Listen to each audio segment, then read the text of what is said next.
Mac, as I continue to advance in age, as one Right, does, right. I've acquired certain tastes. Like, Oh, I really enjoy lemon now. I've spoken on the podcast about now loving cucumbers after being indifferent on them for so cucumbers. many years. Cucumbers. Now, have I morphed into a person that prefers the fall over the summer? Oh, I think this is just you're late to the party here. And this is maybe a very New England thing. I would say a majority, maybe 70 to 80% of the people I know prefer fall over summer. Head over to X. We just put over a poll. Tell What's us your what you favorite think. season? What's your favorite season? This is a seasonal podcast now. Now, don't get me wrong. I love golfing. It's my favorite thing in the Mhm. world to do. It's my You can golf in the fall, though. yeah, it's pretty much my only hobby, and summer is, golf season. However, after like 3 or 4 weeks of 90 degrees in humidity, as we got in a lot of July, hasn't been as hot in August. I'm kind of over it. Whereas in the fall or a crisp summer morning, I love it to be like 68 to 72. I can wear shorts and a pullover or, pants and a long tee. I like that window right there. And you don't get it in summer, you get it in fall. I do like how we are morphing. Our podcast is also growing as we get older into two white guys talking about the weather. What's funny is I think it is like an old guy thing, but I'm like It very in is. tune with the weather because also like my job sometimes it's very affected by the weather. Like if it's going to be a really rainy Max a day, scarecrow, by the way. That's why he's like if there's going to be thunderstorms, I'm going to be dealing with wires down or car accidents. So I'm like, I look at the weather more often than most. Yeah, because I do the free Friday flicks, WBZ, we still have 3 more. Come on out, guys. Let's see some people at these free Friday flicks. We have Barbie next week. Ooh, We have Ghostbusters Frozen Empire after that. ugh. But I'm constantly shut up. I I am constantly looking at the weather and keeping track of the weather, and I think it was the humidity of July that really broke me. Yeah, it was a brutal month. That's for sure. And this is I don't know what I would prefer because last summer there was so much rain that it almost like ruined the summer. Like every weekend it rained extensively. By the way, speaking of weather, and that most recent Ghostbusters movie, Let's just talk about weather. I'm really into this now. Fro- Let's stop with the movie crap, that Frozen and let's just do Empire weather. is on Netflix, and I'll tell you Yes. what, I tried to watch it, and about 40 minutes in, I wish I had died via freezing to death like those people. I think I mentioned this on the podcast. We didn't do a full episode on it. Maybe we'll add it to one of your, or not one of your, but one of our What Have You Been Watching Lately? But I made the point of saying the entire movie should have been like the first 10 minutes. I Just ride the Ecto one around New York mm, and catch ghosts. I It's that simple. admittedly, the first, like, 20, 30 minutes, I was like, "Oh, this isn't as bad as I thought it was gonna be," and then it immediately got bad. It was How do really you bad. find a way to make Paul Rudd so Yeah, bland? I know. The first 20, 30 minutes were solid, and then it just kept going down and down, and then I just I quit have by, like, watched 45, 50 minutes the in. first 10 minutes of that movie 100 times. My son loves that scene. Yeah. We watch it over and over again, and I'm like, this is good ghost busting fun. Swashbuckling fun, yeah. You don't swashbuckle when you catch ghosts. You don't? No. Hmm, feel like you do. Spookbuckle. Spookbuckle. Yeah, that's what they call it. I don't like what I just did there. Let's edit that out. Go back. It almost sounds Guys, what do you think you do when you catch ghosts? yeah, I feel like swashbuckling fits. You can't swashbuckle in the Yeah, but there's Ghostbusters. really no Also, I do like, opportunities to swashbuckle anymore. by the way, I am just pushing off talking about the Acolyte as much as possible. I do like how in that Saturday night trailer that just came out, we'll have it in our news dump at the top of next week. But the announcer there, Don Pardo, the guy playing Don Pardo, this is a movie about the first episode of Saturday Night Live in 1975. And Don Pardo could not pronounce Aykroyd. Yeah, it's an oddly spelled name, that's for sure. Yes. I also asked my mother, I said, why did people find Dan Aykroyd funny? And she didn't have an answer for me. Yeah, you could ask that honestly about half of that original cast, although comedy was in a different place then, but Yeah. those it's like Chevy Chase and Dan Aykroyd are just obtuse, and I think that Mhm. worked in 1976, And then I think Chase still works because I think a lot of what Chase did after SNL is still funny. yeah, yes, and yeah, I guess that's true. That's more true than with Aykroyd. But he's a gigantic dickhead, and it really ruins things for Chase, me, not man. Aykroyd. Aykroyd, by all, seems like a Oh, very no, nice man. Chase, yeah, I'm talking about Yeah. Chase now. Um, it really like, when I look back on stuff, you're like, "Man, he really is a fucking asshole, huh?" Oh, I've heard stories of the set of Caddyshack where if you weren't one of like those main 5 or 6 people, Chevy Chase just treated you like What a garbage. loser.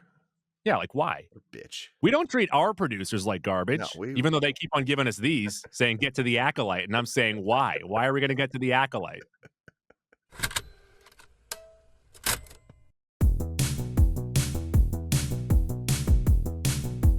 One goo, three yeah. Goo. Jaws 3. Goo. King of Queens. Goo. Meryl Streep. Goo. Entertainment. I'm Goo. and I am the Acolyte. I just let you do You that. like that right I there? gave you a little bit of space, and I said, I hope he does Yep, this. there it is. Yep, fucking Are you here to kill me? alley-ooped it. I fucking Yeah. sent it home, send it in, Jerome. Today, we're talking about Goo's favorite television show series of all time, The Yes. Acolyte, the latest live-action Star Wars entry on Disney Plus, currently streaming. This was a TV-14, and Goo, get this, action, adventure, drama, fantasy, mystery, sci-fi, and thriller.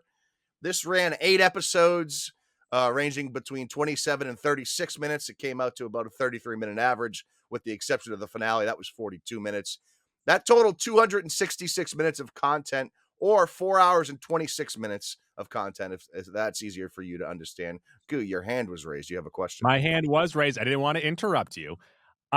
If you were going back through those genres, which by the way, way too many genres, Mhm. you obviously have it in alphabetical order. But if you were putting it in relevance of what the show leaned on most, mystery, and maybe a little too much. Um, it had a lot of promise to start with, and we'll get into that in a few minutes. I was hoping that it was going to be a great mystery thriller type thing, but the cat was out of the bag almost immediately. But yeah, this show, and I think this is why a lot of people aren't liking it, at least on the internet, or at least pretending not like it. Is it really set itself up to be a great mystery thriller story, and then by the end, like, it just didn't quite get there. None of the mysteries really pay off. Yeah, And yeah. none of them, I don't think a lot of them add to the story. Where, like, if you just told us at the beginning what this mystery was and just, like, let the characters develop with those, Mm. as opposed to being like, oh, we'll tell you at the end of this episode and at the end of this episode. Like, at the end of every episode, I think they had a cliffhanger. You don't need one every week. Uh, yeah, I get what you're saying. I also think that the action and like sci-fi in this show was some of the best that Star Wars has literally ever I like done. the action in Yeah, this. it legit had some great Let moments. me ask you this is how do you prefer your lightsaber? Because in this, we kind of saw two different versions. We saw kind of like the really bright glow stick version, but we also saw like the remember in what is the first movie with Rey? I'm blanking. Force Awakens. Force Awakens, when Rey and Kylo Ren are lightsaber to lightsaber, and you can hear the lightsaber sizzle. Mm, We got a bit of that in yep. this. Do you prefer the sizzling saber or the super bright glow lightsaber? I I actually like when the different types are featured and not Mhm. everyone has the same type. I like that there's because like in if you just try to relate it to actual swords, there's fucking hundreds of types of swords. And so it would be dumb if everyone had the exact same sword because as someone who would fight with swords, you would always be looking for advantage. So you would always I was custom gonna say, as someone who does fight with swords, you would always be looking for like an edge or a customization that you think would a give you an sharp edge. advantage. Yeah. So I like different types being featured. We also saw a light whip for the first time in live action Yeah. in here, which I thought was pretty cool as well. So this Were people show, upset about that? I didn't read about what people were upset about no, because no, I don't think it's people just too were much. upset about that. And I think the strength of the show was clearly that sort of stuff. And it definitely fell short elsewhere. But the dialogue online has gotten so extreme and we have talked about this hundreds of times before.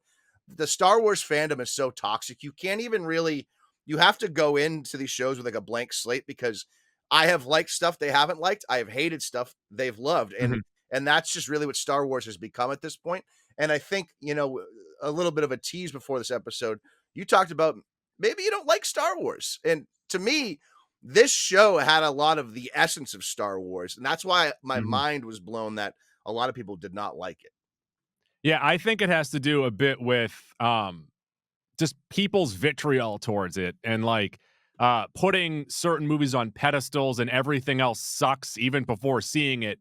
And then also, I will say that these Disney series outside of the Mandalorian stuff, they all just feel so samesies to me and they all feel bland and to the point of like just make some movies again. Put some effort into making movies. That's a good segue right there, Goo. So on Roddy Cheese, this show has 80% from the critics, 18% from the audience.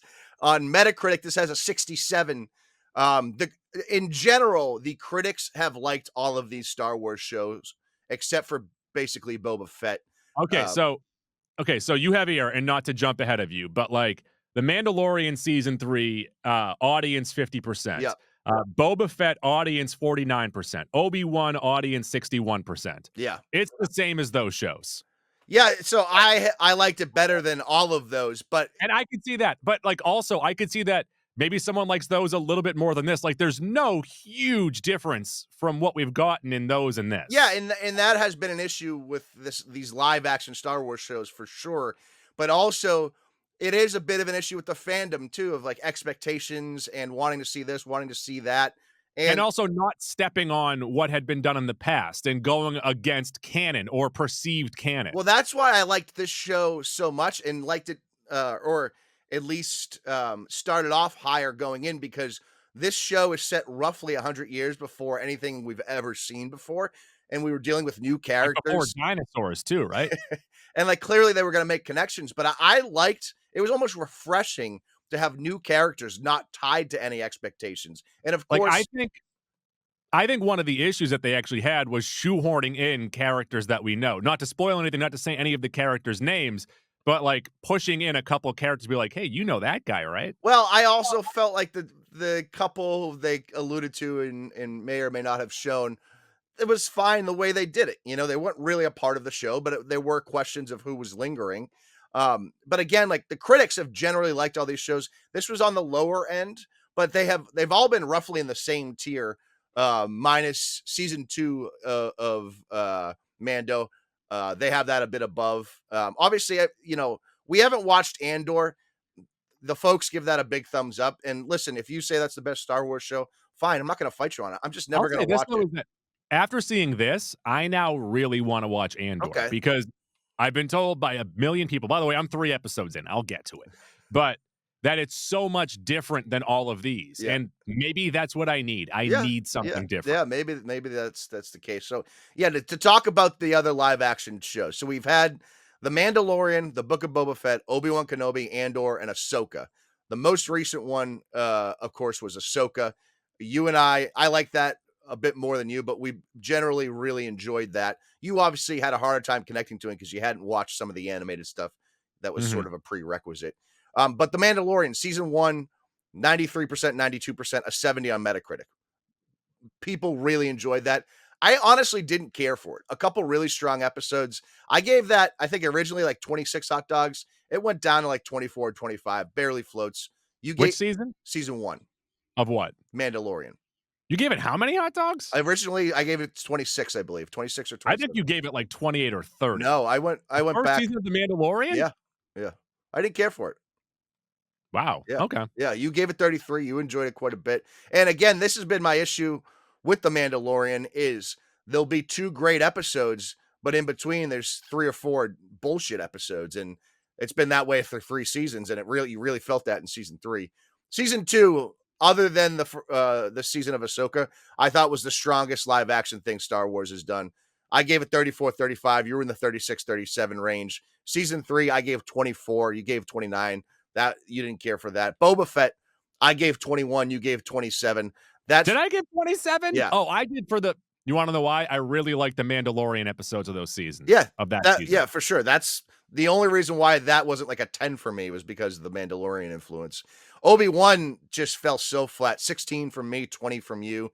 And that was literally just carried by 2 Darth Vader scenes. That show fucking sucked. That to me, that was worse than Boba Fett because the little Leia just ruined everything. Andor, of course, we haven't seen. Ahsoka, I gave 37, you gave 33, 34. So with that context, like it's really hard for me to see why people hated on this show so much, considering the other shows didn't get hate. There was a lot of dialogue and discourse about it, but the this show getting so much hate makes no sense because to me, it's like this season is clearly like the third best season they've done. You might have it fourth or fifth, like, but not at the bottom. And I just I have it I in don't the window of just like it's with everything same else, tier, and it's right? not the first 2 seasons of The Mandalorian. Sure. Yeah. Same tier as just about everything else. So that's why it blows my mind. It's gotten so much hate. Next up, live action, by the way, is The Skeleton Crew. That's coming at the beginning of December. That'll be pretty interesting. This show was created by Leslie Headland, who has an extensive resume of directing a bunch of TV stuff. She was also one of the creators and writers of Russian Doll, along with Natasha Lyonne and Amy Poehler. So that's like a universally loved show. So, I didn't think, sorry, I thought I was going to sneeze. I didn't think You writing, use your force powers to hold that sneeze in. I didn't think writing was a serious issue here. I thought like overarching stuff that she's probably not really in control of was a bit of an issue. And I also think the main actress was a little bit of an issue, which we'll get to in a few. Synopsis of this show: an investigation into a shocking crime spree pits a respected Jedi Master against a dangerous warrior from his past. As more clues emerge, they travel down a dark path where sinister forces reveal all is not what it seems. This show stars Amandla, that's right, Oh, Amandla Stenberg as Osha / May Anasea. And that sounds like an issue that you would have, say, at a bar or a club, and the person's like, "My name is Amandla," and you're like, "Amanda?" And this goes back and forth for roughly a half hour. I will say about her, they asked her to do a lot, and I don't think she was really capable of conveying what they needed her to. She was fine. I just don't think she could convey the sinister or like mean parts well enough. It just didn't quite work for me. Would you call what she did poorly a violation? I don't know what you're referring to. OSHA. I hate you so much. I really don't like you. She was on the top rung of a ladder. You can't do that. You gotta be on that second one. Lee Jung Jae as Master Soul. He was awesome. And he also, this is unbelievable. When he got this role, he did not speak English. He had 4 months to learn English before this show Oh. shot. So that's very impressive that he had that dedication and wherewithal to even be able to do that. I both found his character to be interesting and then by the end boring. I could see that. I think he did a great job, though, but I totally understand what you're saying. Just tell the story. Manny Jacinto as the stranger, aka Kamir. She would sit on her hand. I thought he was the best part of the show, and honestly, what hurt the show was not featuring him more. He's the most fantastic moment of the season. He's front and center, and then he goes away essentially until the finale, and that was a bummer. One of the big players here is Rebecca Henderson as Vernestra Rowe, who is sort of Saul. She's like one of the head Jedi, I guess. I don't know what her title is, but she's in charge. And of what a lot of color things. is she? She's very green. Gamora There green. we go. That's how you can tell who she is. She's the green one. Some other ones in here. We had Charlie Bennett as Yord Fandar, Daphne Keene as Jeki Lon, Junis Suotamo as Master Kelnaka. That was the Wookiee Jedi.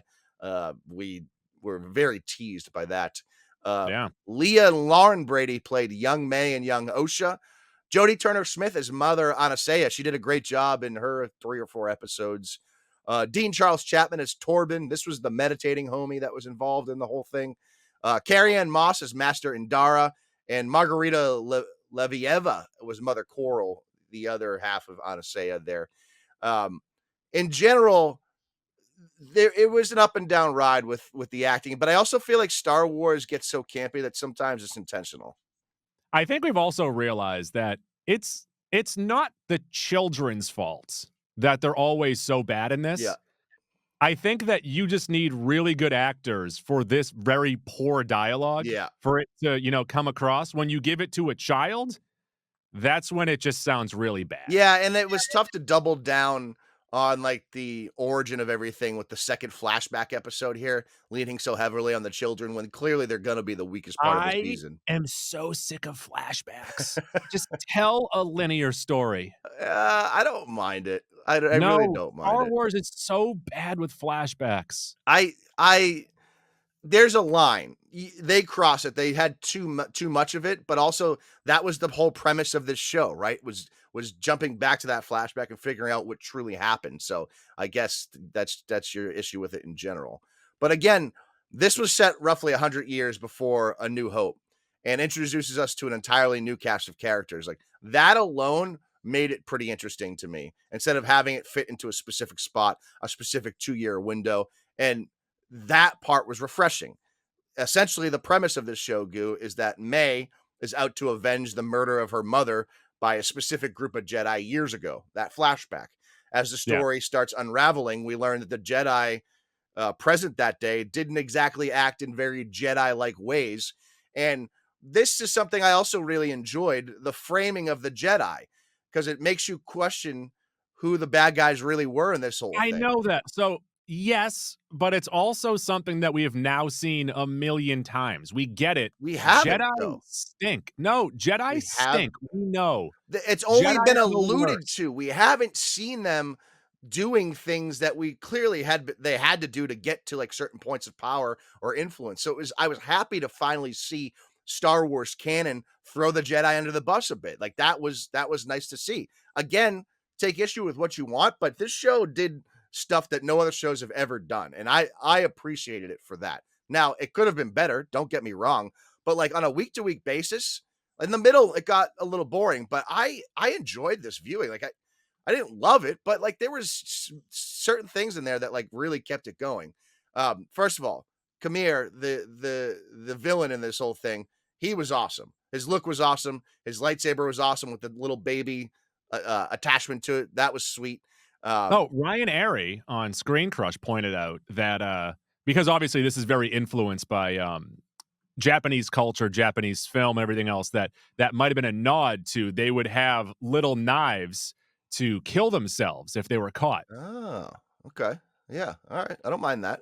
His whole Mhm. look was clearly like samurai influenced too, with like the Yeah. sleeveless, he just looked badass. And there's about a 20-minute fight scene in the middle of this season that was fucking phenomenal and was carried Go by watch him. it on YouTube. It's really all Yeah. you need. Yeah. Yeah. Um, the I know you're not as familiar with this, like with the Night Sisters of Dathomir that are very present in the Clone Wars. I liked that they introduced new force sensitive people, force users here that weren't Jedi, a new coven of force witches. No, I don't care about that. There was a lot of people that did though. And the universe But is we've seen so even outside of the animated stuff, we've seen witches on these shows, haven't we? yeah, we're definitely getting into that more. We saw them in Ahsoka. Also, Jedis are wizards. Yeah, So the universe is vast and the force is everywhere, so they should be, introducing different force users instead of just Jedi and Sith. So I enjoyed that aspect, and I also enjoyed, one of those groups would be trying to do something like this to advance themselves in the universe type of thing.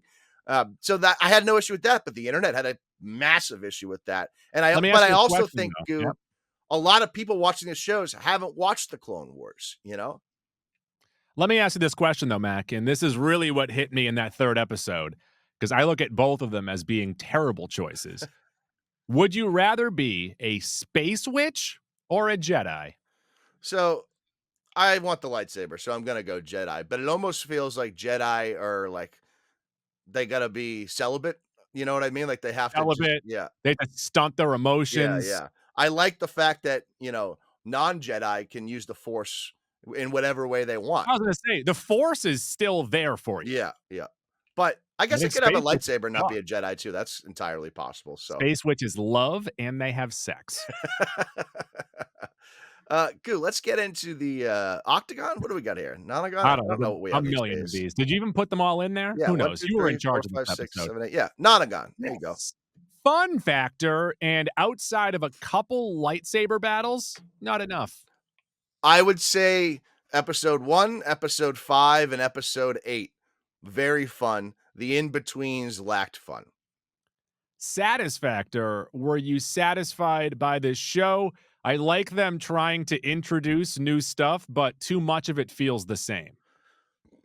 Yeah, it definitely lacked something incredibly satisfying at the end. I think the Mhm. fight scenes are inherently satisfying, but when you're talking story and the way it wraps up, not all that satisfying. I also found every mystery, every reveal in this to just be like, oh, Yeah. like nothing was like, Yeah, no, that's "Whoa." fair. That's definitely fair. Borometer, and by the end, it was like pulling my nails out. They had a serious issue trying to get us to care about Osha and May, both story wise and with the actress. They both just didn't. It wasn't written intriguing enough. She didn't No. act it good enough, and that honestly is what pulls this show down. Is leaning on that so much, and I know that was the premise of the show, but leaning into that so heavily and not giving us enough of like Kamir and that Sith light type of stuff was a mistake. I think also by episode, like the midway through episode 6, I was just like, Saul stinks. Like I've lost all interest in Saul. I liked Saul. I feel like, and this might be a mistake now, seeing how this was reviewed, but it felt like they were saving some of the stuff that I wanted to see for season 2, and there's clearly a setup in the finale for season 2. Aquator, below. Really? Yeah, Yeah. pretty easily above for me. Halloween, will this show wane over time for you? I am gonna forget about it. I rewatched episode 5 almost immediately after. I rewatched the Oh. finale. There's some really cool shit in this season, but not really tied to the plot of the season. So watch episode 5, maybe watch the finale. There's a lot of cool shit that happens in those 2 episodes. When life gives you plemons, you make plemonade. And for me, there was one scene, I believe it was in episode 8, where a senator, I don't know his name, gave a speech about Jedi and how much they suck. I said, I like this guy. All right. Yeah, I don't forget the name of that character, but he's been around for a bit too. Manny Jacinto made every scene he was in instantly more intriguing at the beginning, in the middle, and at the end. He was easily the best character on this show. Credit Union Mac, who are you giving credit to? Lee Jung Jae was great. You didn't like him, I guess, as Master Saul, but I thought it was an awesome No, performance. the character the actor learning English is incredible. Yeah, like that's an extra yes. credit fact here. The fact that he learned English for the role is pretty incredible. Yeah, no, don't say the actor's name. I thought he did a good job. The character by the end was incredibly boring. Fair and enough. just this entire 8 episodes is just a string of miscommunications. Guys, just have a conversation. No, We can no, figure this out. he didn't want it. So he's got a reputation to uphold, right? And he didn't want it to get out what he had actually done. And it, in the finale, you learn exactly what happened. And it is interesting to see that the Jedi, and it makes so sense if you frame it like in political terms of today, like clearly that would get covered up the way many things get covered up. And so I like that aspect of it. What do we got here? Pants Tent City, Excite Bike Mania. And besides episode 5, Mac, did anything get you going? Yeah, there was 2 or 3 things in the finale that I really enjoyed as well, but it was also like a 25-minute pants tent in episode 5. Episode 5 was fucking incredible. Hot dog, hot dog, hot dogs. Hot dogs. Mac, what is your hot dog score? Nice work for us to harmonize there. Goo! Yeah, I was going low. I'm happy that you were up here. Yeah, I get it. I'm hip. Yeah. This show starts off with a pretty intriguing premise and mystery, and although it doesn't deliver on that initial promise, it does deliver 2 or 3 great Star Wars moments. Some of the best stuff we've seen in a long time, and there was just some great visuals and standout moments in this show. Even the worst Star Wars stuff still gives you some great visuals and standout moments. So you got to give it credit for that. Like even Kenobi had great standout moments. The Last Jedi has like great stills, so they always do a good job there. The most intriguing parts of the show, however, were its villain, Khmer, and the Jedi being framed through a different lens. It was refreshing to see the Jedi portrayed that way. We've long known they've been into some shady shit. It was good to finally see stuff like that. Unfortunately, we just don't really care about that May Osha dynamic. We cared what the Jedi did involving them in regards to them. The show starts strong and ends strong, and I'm a sucker for that. The book ends, and again in the middle episode, He only cares about the endings. When he's watching adult videos, he only watches the end. well, it leaves a better taste in your mouth when you start strong and end strong. And again, in the middle, he did have episode 5. But outside of that, they definitely missed the mark with the story along the way. They spent too much time on the wrong stuff, not enough time on the right stuff. It does seem, however, like they purposely left some of that intriguing stuff for season 2. Who knows if we're ever going to get that. That's now. The issue, though, is like, are we going to get a season? We may not. We may not. So that obviously is a thumbs down for this show. But again, this show is so much better than those lazy schlocks of Boba Fett and Kenobi that essentially built a show around like 1 or 2 moments, and those shows were incredibly boring. This to me was much more intriguing, even if you didn't like the results on a week-to-week basis. Much more energized to watch it. It did have the inconsistency that all of these shows have had from episode to episode with the ups and downs, and that it honestly reminds me of what season 1 and 3 of The Mandalorian did, where like they'd give you something cool and then they just kind of go away from it for an episode or 2, and that's just been an issue with Star Wars in general. So for me, like Ahsoka stands out above all of these shows because it kind of has to by default. It just has. Again, you can say Andor's at the top. I'm not going to argue with you over Andor. I'm just never going to watch it. This like when you talk about like Boba Fett and Kenobi, like compared to this show, the story in this show is plenty easy to follow. Maybe you didn't find it interesting. It was better than those two. I will take this over that dog shit any day of the week. That like those shows felt like backfilled, right? All right, we got Vader, we got this Boba Fett moment, and then they just backfilled shit. This was completely different. So I'll take this any day. I've got it at 30 hot dogs. This season of Star Wars might be the 3rd best season of live action Star Wars behind Ahsoka and Mando season 2. I think it's in the conversation with those other 2 Mandalorian seasons, but above Boba Fett and Kenobi for sure. So I watched this in bunches. I watched the 5 episodes, and then I watched the 3 episodes because Mac made me. And I was perfectly fine. Like, you know how some people watch just the first 4 seasons of Breaking Bad, and when Gus dies, spoiler, Ooh, wow, they say, you know what? This is the perfect ending. I don't need to watch another season. Mm-hmm. I thought that episode 5, lightsabers, fighting, cool deaths. I was like, this is pretty good. I'm not sure if I need any more. I don't think I need any more to solving this mystery, because so far, every mystery on this show just hasn't been interesting. It hasn't given me, a cool result. Everything's just been, oh, all right, that's a decent little payoff. And everything in the last 3 episodes of answering the questions of how we got to this, it's just, all right, I guess that's fine. And like I said, it's just a string of miscommunications, a string of needing cliffhangers at the end of every single episode. This would have been so much better as a 2.5-hour just tight movie. Tell the story, not need to have constant cliffhangers and mysteries. And I thought that they introduced the mystery and they solved it at kind of weird points, and it hurt, developing May or Osha.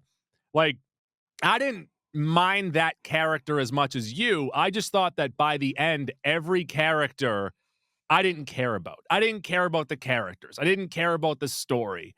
I think it might have been just the way that it was told. It didn't pull me in. None of these Jedi outside of Saul, who then got on my nerves by the end, none of them really pulled me in. So I think it's a storytelling issue with Star Wars right now. And I don't think it's terrible. I don't think it's the worst thing Star Wars has ever done. I think it's just the same. and I'm sick of the same. And like we talked about at the end of the last dump, I don't dislike Star Wars. I think I dislike what Star Wars is doing right now because they just keep on giving us the same thing over and over again. And I want something new. I want something fresh. And this, while they try and introduce some fresh stuff, by the end just feels the same. 23 hot dogs. All right. I think that's a very fair review and read on the show. And I think there's definitely more people that probably feel similar to you than I. And that might not even be a review on the show. It's just a review of like where You're Star harping Wars on the is in general. the overarching stuff. Here's my thing on it. And I feel like you should make a promise to me here that in the next 6 months, Go ahead. Make me say something. I think you should watch the Clone Wars and Rebels because I I'm would watching Andor first. yeah, I don't know if I would do that because that's not as tied and that You make a and that promise to me. that is specifically just tied into Rogue One. Can we hold up? Can we make a new segment on the show where we make each other promise things? Um, a lot of the themes and things Star Wars does, they've been doing for a long time. You like you just need to watch Clone Wars and Rebels. You really do. And it's I think it'll give you a more it actually might turn you off more to Star Wars, to be honest with you. Okay, But that's good. it a lot of these shows Are you willing to take that gamble? a lot of these shows do the same thing that especially Clone Wars does, where it's a Yeah. real roller coaster ride where they get distracted by shit that the audience doesn't really care about. And every one of these shows has essentially done that. And again, our great Lord and overseer, Dave Filoni, everyone loves to bow down to him. He's ultimately in charge of all of this stuff. Whether his name's on it or not, he gets final sign off, and people pretend that he doesn't. And it's a Dave Filoni issue where because he's so crazy, he's an encyclopedia of Star Wars. He's a He Wikipedia. wants to go down these paths for really no reason other than rounding out C and D list characters that we don't care about. But he has to do it in his head. And I think it hurts just about every show he's attached to. He just it's just the way he does things, and he's been doing that. He did it all through the Clone Wars, and I think there is a conversation to be had overall about Star Wars and the direction and what they're doing. And I know they handed the keys to Filoni, and Kathleen Kennedy has less of an influence now. But Dave Filoni's always been overseeing this stuff and has been for 20 years now. So you can kind of all draw the lines back to Filoni. So I think he needs an O guy. And again, it seems like, and sort of what you're saying, Goo, is you have the same gripes and criticisms with every one of these Star Wars properties. And I don't disagree with you. So it's almost like it's hard to be upset with these shows when it's one guy calling the shots behind the scenes and connecting everything. It's like No, but then it's also someone saying like this needs to try and hit with the mass audience. We're putting this on Disney Plus. This needs to get subscribers or keep subscribers, especially with Disney Plus going up in its fucking cost. that is certainly a part of it. Yeah, for sure. But again, like we talk about it all the time with Marvel and Kevin Feige when they've been kind of fluttering here, treading water for the last couple of years. We point the finger at Feige, really, and no one else. And so Filoni should get the same ups and downs that Feige does. And it's weird that no one ever criticizes Filoni. What I want to happen, and you know what? Anything is possible, as Kevin Garnett once told us, is I wouldn't be surprised if they pay George Lucas a heaping, stinky pile of money to make something. And they say, we'll have some oversight. We'll let you mostly do what you want. We do want final say. It's still ours, but we'll give you a lot of money to make a Star Wars. Yeah, but Goo, the last time that happened, we got the Phantom Menace. We don't want that. That was not the last time. No, the last time that happened, we got Revenge of the Sith, and I like that movie. Okay, but I'm saying at the outset, we got Phantom Menace. The way it finished was good. But again, that's another one that they're going back and filling in stuff from characters we already knew and needed more backstory. I would rather them venture off and do new stuff. That's my What if personal opinion. George Lucas is able to buy Star Wars back for $1? And then he gets to then take over the And I company think again. I think that's why the Ahsoka show is so intriguing, is because they're ahead of all that stuff and going forward and getting into new shit we've never done before. So maybe that's where Filoni will get out of his own way, and because he doesn't have to try to, prop up a trilogy, he can just do his own thing. So maybe that's the answer, but who knows? I think basically what we're both saying is Star Wars has an overarching issue, and we don't know how they're going to solve it. And we also don't know how to solve it because we're idiots. Yes, yes, that is true. Max, should we spoil? Spoilers, Spoilers, spoilers, spoilers, spoilers. spoilers. My favorite scene from the show is after all those Jedi get murdered, just straight up murdered. Osha goes over to the sign and flips it from 500 days without a Jedi death, and it goes back to 0. Goo, one of the big reveals in this show, or one of the main thing that this show is really doing, is showing that May and Osha were created through the Force by Mother Anastasia in a very similar fashion, I suppose, that Anakin was. And it almost leads you down a path to show you this is maybe where Palpatine got that idea, where Darth Plagueis got that idea, Palpatine's master, who we get a little sneak peek at in the finale here. And it almost seems like the show was just doing that. And so that hurts the Well, show yeah, a little just to bit. show that, like, oh, this has happened in the Yeah. past. But if you look at it, Anakin comes out as that one person and has both sides to him, as opposed to this is a character that is one person but is split into two, and they don't. I mean, they do have the duality to them. It's I know I've seen everyone compare it to a yin yang sign Yeah, where yeah, yeah. the white and the The black, and Yin then the Yang colors twins. Wait till bleed you into see each my other. What? the Yin Yang twins. Oh, thank you. Also, she is or both of them, very high M count. I like how they were afraid to say midichlorian. Yeah. And it does also lead you to believe that because they had such an issue keeping these two together, this whole dyad thing that we talked about a little bit in the newest trilogy. That's why maybe Anakin stays as one when they make Anakin, because it didn't work keeping them separate here. So that's obviously, and I understand people having issues with that, and I just didn't care a ton about that. Like, that doesn't bother me. This is, again, something Star Wars always does, at least in the last 20 years, is a lot of the things they create will tie back into something from shit we've seen before. Mhm. The mid-season reveal really here was that Kamir, the stranger that we see at the beginning, was the guy under the mask. He's our like pseudo Sith villain. A good percentage of the internet had sniffed that out, so that wasn't very surprising to me. I spend too much time on Reddit and YouTube these days. I also thought it was so obvious that they wouldn't do it. I don't know. Joke's on Yeah, me. I guess maybe. Who else would it be? It would either Yeah. be him or one of the Jedi. Yeah, a lot of people thought it was Saul as well. So that was an interesting. The reveal was fine to me. It didn't blow my cock off. I didn't get upset about it. Some finale stuff. Goo. We see Osha force choke Saul to death. Something in the moment, the way she acted, it didn't quite hit for me. I thought it was a cool idea, just didn't quite hit. What was fucking cool though is as she's force choking him to death using the dark side, she bleeds the broken kyber crystal from the lightsaber in her hand. We had never seen anything like that before. And then when she activates the lightsaber moments later, it goes from blue to red. Fucking really cool moment.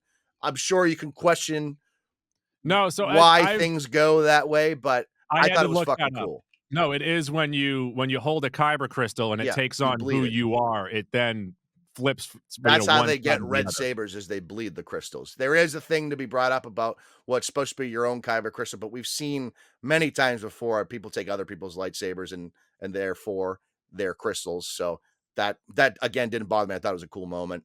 There'd be a cool. I think they could do it on like Robot Chicken in their 15th Star Wars episode of Darth Vader choking someone, like force choking someone, and then someone goes, "Whoa, did you just make that up?" And he looks around, like, to make sure that Osha or May isn't there, and he's like, "Yeah, I made it up. No one's ever done this before." The biggest thing they seem to be teasing going forward and during this season was that Vernestra was Kamir's master. Kamir was Vernestra's Padawan, and we saw in episode 6 those whip marks on his back, and we see she has the light whip. And then in the finale, we see they connect real quick because his mask is off.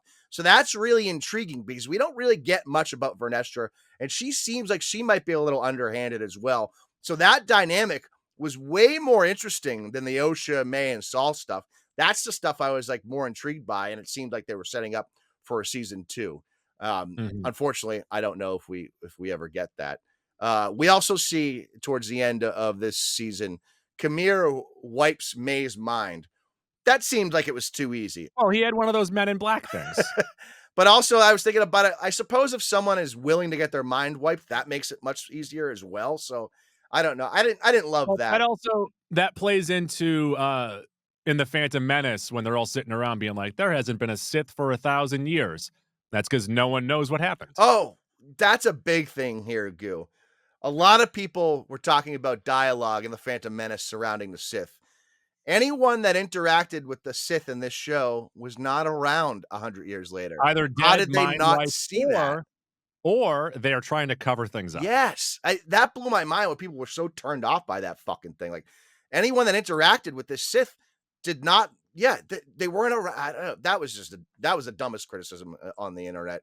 One of the biggest things or biggest ramifications going forward or into the Star Wars universe here was the reveal that Darth Plagueis is kind of pulling the strings behind all Yeah, he was this. spelunking. Yeah. With Kamir, we just see him briefly peek out of the cave there on whatever planet Kamir was on.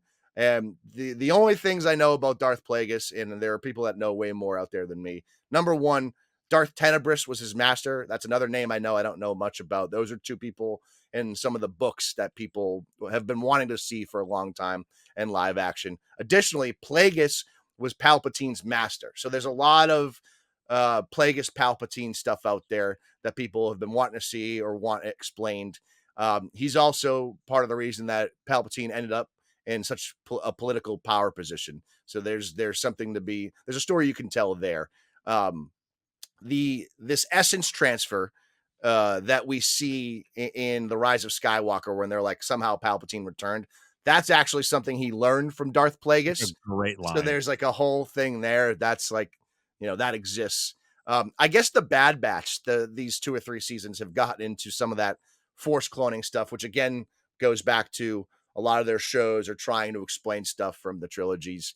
And then finally, Goo, and it's basically a mid-credit, but at the end of this season, we see the back of Yoda's head, and we learn that he was Vernestra's master. He's around, and it obviously plays in all of the future Star Wars stuff. But important to note, Vernestra tells him nothing about what happened on that planet, tells him nothing about Sith. So again, no one knows that the Sith are operating underneath everything here. But also, I could see her telling him and him being like, we're not going to tell anybody.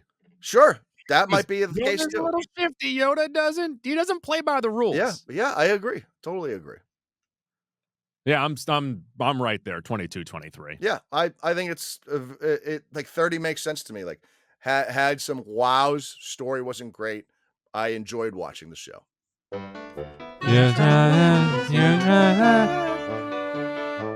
Let's get into Maxac. And Maxac Is that could what be you say in that thing? could be about what? You try this, you try that. That's what's said in that thing. I think so. All right, you learn something new every day. Okay. And Maxac this week is, I think it's right up your alley.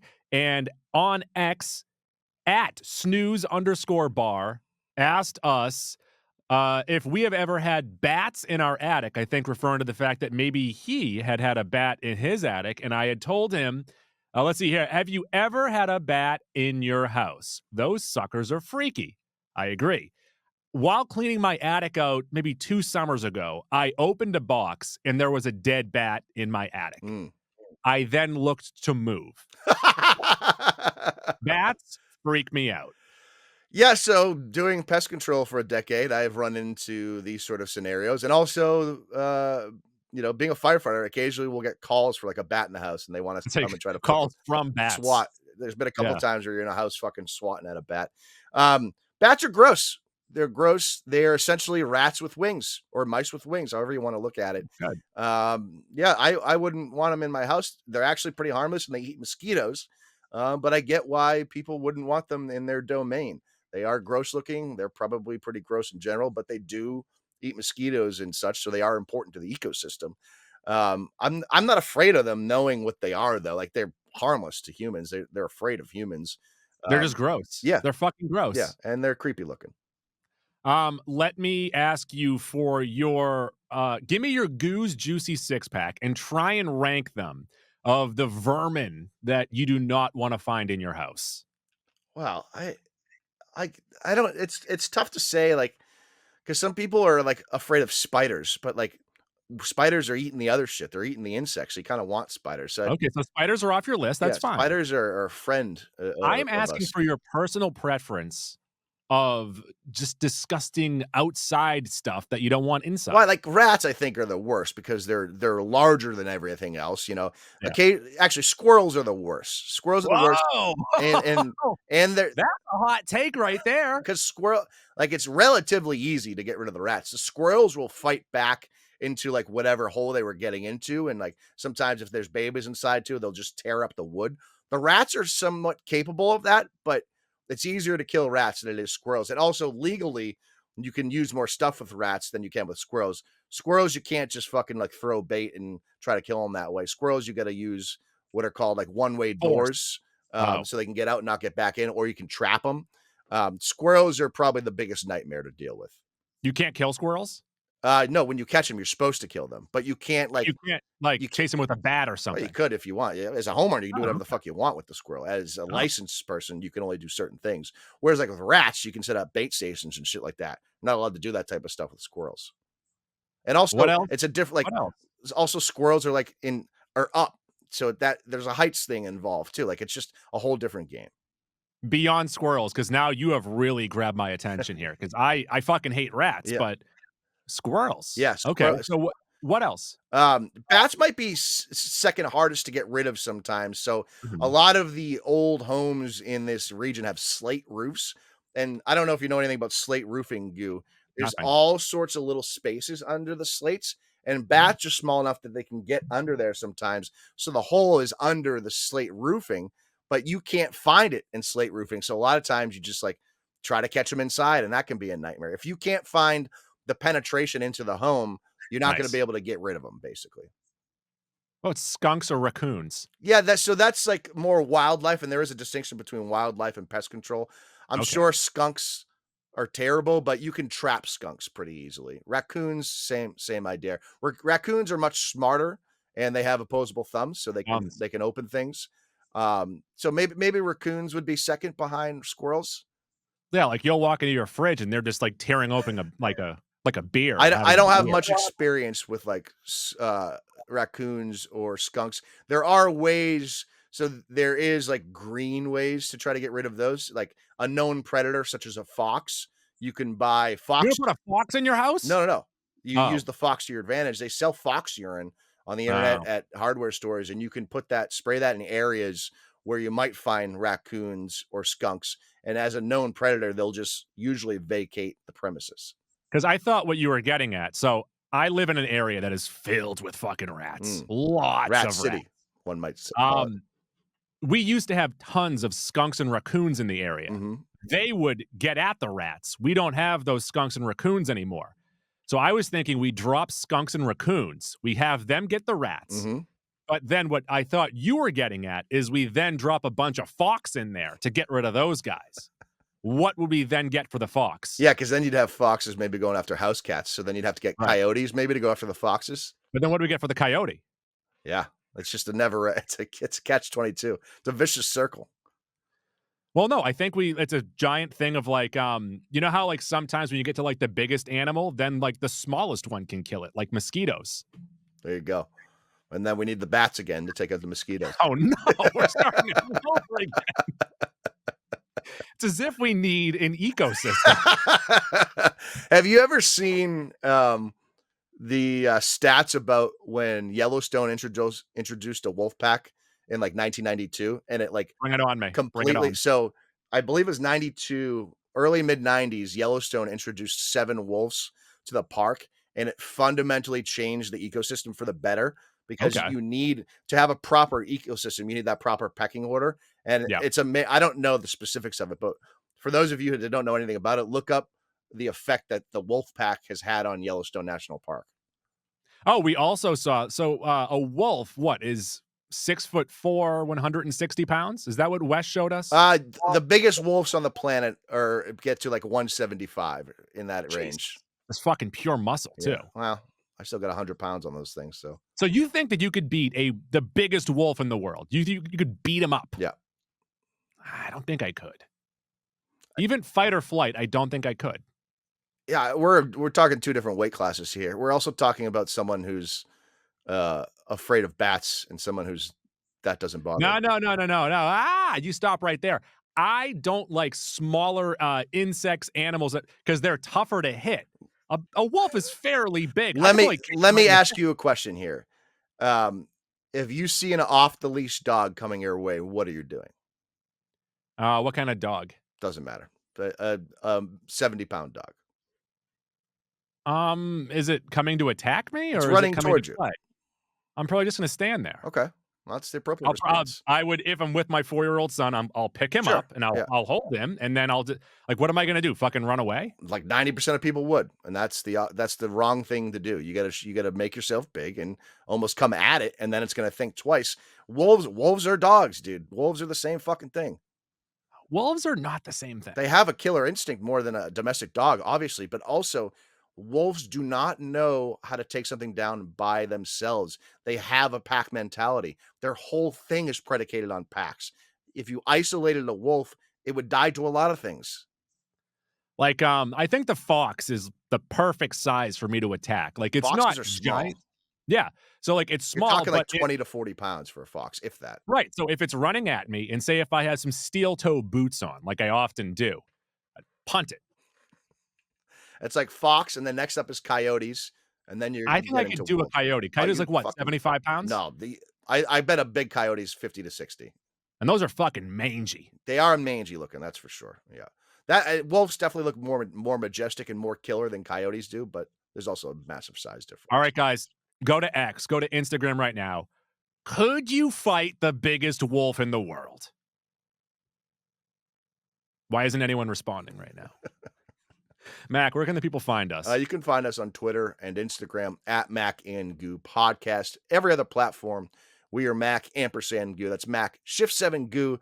That includes Facebook, Stitcher, TuneIn, Castbox, Spreaker, Google Play, iHeartRadio. Credit to us for keeping iHeart afloat over these past few months. 8% because of its podcast revenue. You're welcome.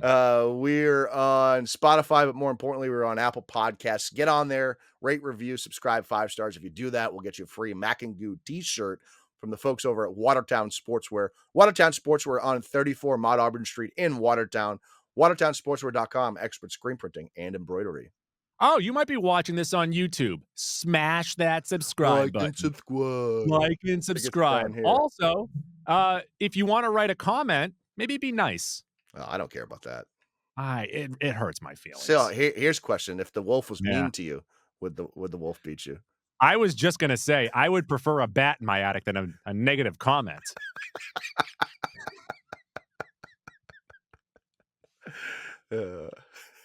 All right. Tell Siri or Alexa to play Mac and Goo on your iHeartRadio app. Hey, Alexa, play Mac and Goo on your iHeartRadio app. I think it should be clear, too, with the folks at home. You know, if you're 5'4", 150 pounds, maybe you don't want to fight a wolf. When you're 6 foot... No, we're not telling anyone here to fight a wolf. When you're 6 foot, 270 pounds, it's easier to take on a fucking wolf. I am 5'10" and a half.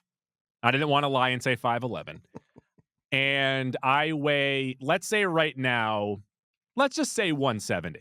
That's a lie. Why? What do you think I weigh? I'd say 185. Oh, God. I haven't weighed 185 in a little bit during the pandemic. But those years I will count. say, at Rafi's birthday party the other day, you were looking pretty slim, so credit to you. Thank you. But Thank you. now, Yeah. now the wolf has a bigger chance of getting you. So what you're saying is I have to put on some weight to fight the wolf. If hypothetically, I would, yeah, I get back to that 200-pound range, your pandemic weight. Like, I haven't scaled up in a while. I might weigh closer to 160. Also, credit to me, I'm down about 25 pounds, so I'm going the opposite direction as well. Should I have pointed that out as opposed to having you point that out? Some people don't want to compliment themselves. I was going to say that you look great, man. Thanks. Another 20, I'll feel pretty good about myself. Right now, I'm just in the middle of it. It's a grind. But if you lose another 20, would you lose an edge on the wolf? No, I think there's a certain point where it's just, I'd say so 220 to 240. That's like a range that the wolf's just going to have an issue with. Around 200 and below, or maybe they can handle. I don't know. Imagine going to a place like Awaken 180, Yeah. who does amazing work. And you say, I want to lose this much weight. And they say, oh, well, I think you could push that even further. And then you say, I would lose my advantage over the wolf. I'd be susceptible to a wolf attack under 220, so I'm going to stick there.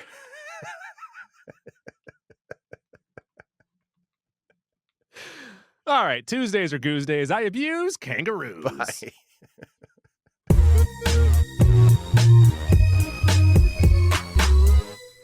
Please flip the cassette over to side B to continue the adventure. Now it's time for girls jumping on trampolines.